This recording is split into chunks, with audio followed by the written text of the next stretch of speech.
It's All Things Considered, and I'm Dave Lawrence. Today, Sedaka's back. We're welcoming back legendary songwriter and performer Neil Sedaka ahead of his show Friday, December 27th, Hawaii Theater.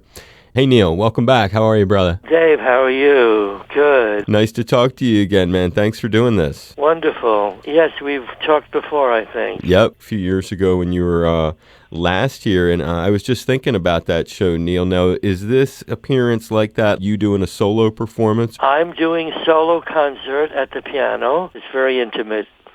I feel like I'm in my living room playing for friends and family. I remember at the last one, you're able to add some little stories, too, because just like you've written a lot of songs, you've got a lot of cool stories that go with them. Thank you, yes. I've been looking since then at some of the stuff you've been up to. For example, just last month, you posted what looks like a recent picture with Sir Elton John. Now, where was that taken? Oh, that was at Craig's Restaurant in Los Angeles, one of my favorites.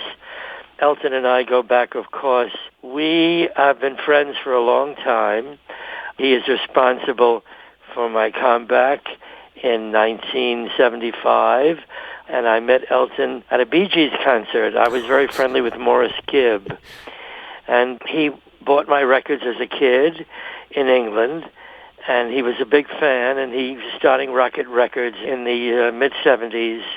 And he asked me to join the label, and because of that, I had a remarkable comeback with an album called Sedaka's Back and Laughter in the Rain. So I owe a lot to Sir Elton. And then we had an album called The Hungry Years, and we had a duet called Bad Blood. He was gracious enough to come into the studio and sing background vocals. I had the most expensive background singer in the world at the time. Yes, it was quite something. My first record career was 1958 to 63, and I was more or less a voice on the radio.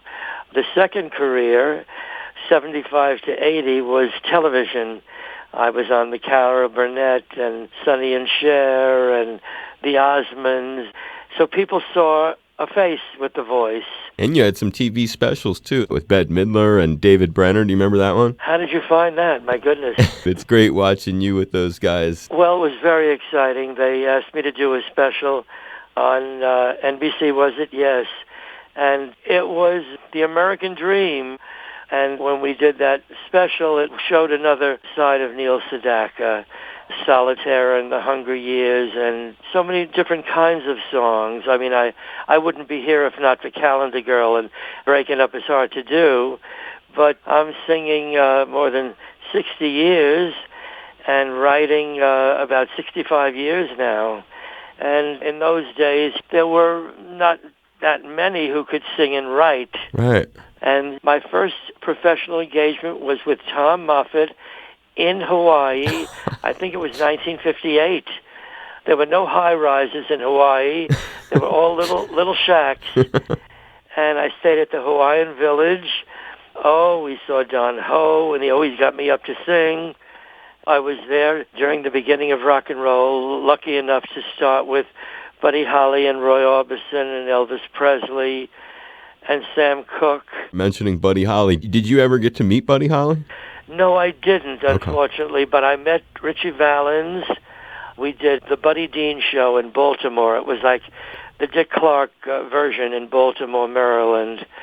And, you know, Dick Clark did discover me.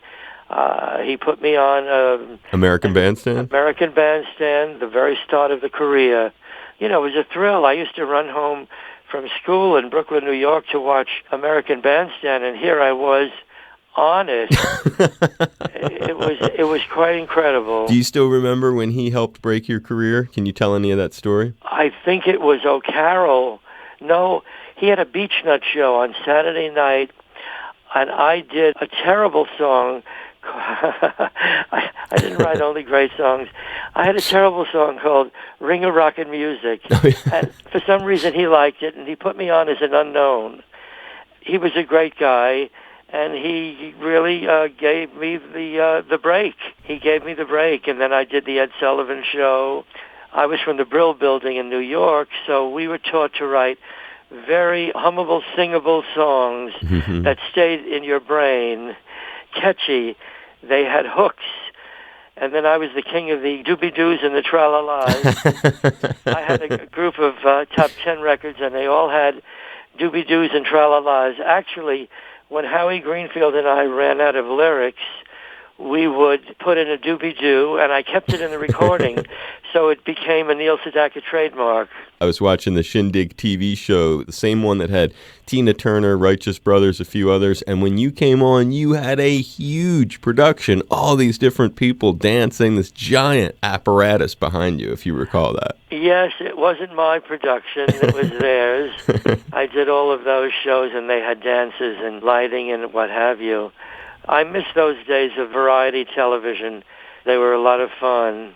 You know what's cool also is you wrote a song that in the modern United States, it really stands out so differently, the song The Immigrant, and it seems so foreign now with lines like, "It was a time when strangers were welcome here." Well, I have to give credit also to Phil Cody, who wrote the song with me.